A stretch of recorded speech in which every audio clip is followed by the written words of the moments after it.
Salam əziz şagirdlər. Bu dərsimizin mövzusu məməllərin ekoloji qruplarıdır.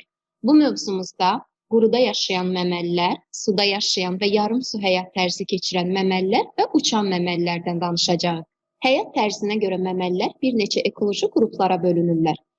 Quruda yaşayan məməllərin bir hissəsi quruda, torpağın üzərində, bəziləri torpaqda və ağaclarda yaşayır.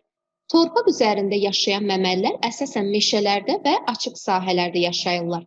Bu heyvanların yaxşı inkişaf etmiş uzun ətrafları, əzələli boynu və mütənasib quruluşlu bədənləri olur. Onların əksəriyyəti yeriməklə, qaçmaqla və tullanmaqla hərəkət edirlər. Bu qrupun içərisində ot yeyən məməllər üstünlük təşkil edir.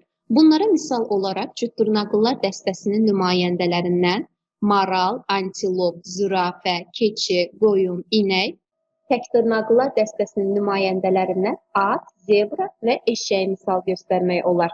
Ot yeyən məməllərə həmçinin dovşankimilər dəstəsinin də nümayəndələri aiddir.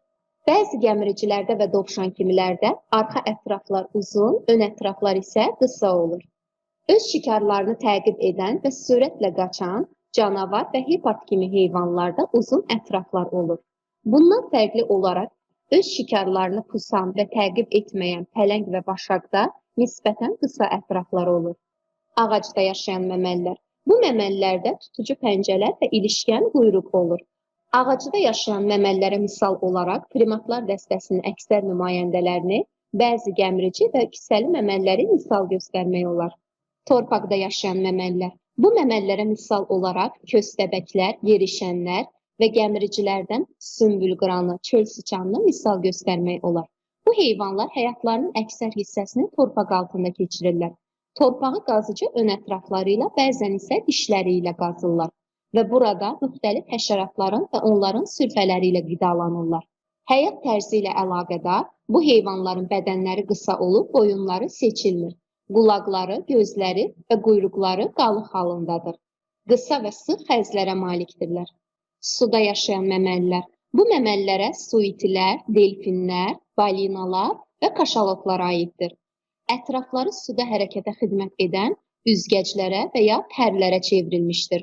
Bədənin soyumaması üçün bədənlərində qalın piy qatı inkişaf etmişdir. Delfinlər, balinalar və kaşalotlar quru ilə əlaqəsini tam itirmişdir. Onlarda hərəkət orqanları quyruq üzgəcləridir. Ön ətrafları üzgəclərə çevrilmişdir. Arxa ətrafları isə yoxdur.